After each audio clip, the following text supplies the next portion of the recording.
le divorce est acté entre la famille royale et les Sussex. Il y a bientôt 1 an, Meghan Markle et le prince Harry renonçaient à leur statut de membre senior et quittaient la Grande-Bretagne pour aller s'installer à Los Angeles dans une sublime demeure. Désormais acclimaté à la côte ouest des États-Unis, le couple a annoncé qu'il attendait son 2e enfant, quelques mois seulement après que la duchesse ait révélé avoir été victime d'une fausse couche.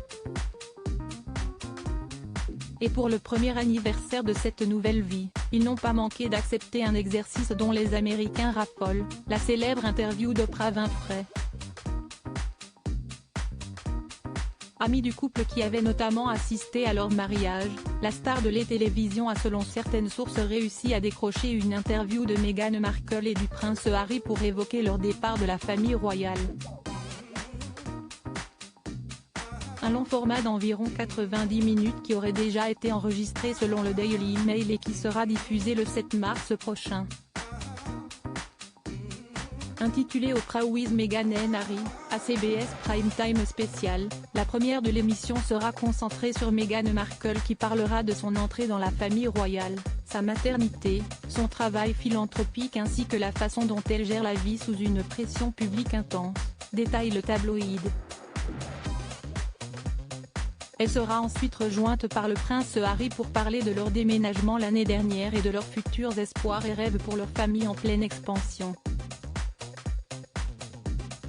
La réponse d'Elizabeth II à cette interview après une biographie explosive à laquelle ils auraient participé en secret et publiée en août dernier, voilà qu'ils vont accorder leur première interview pour évoquer leur nouvelle vie, et ce sûrement sans ménager la famille royale. Qui le rend déjà bien.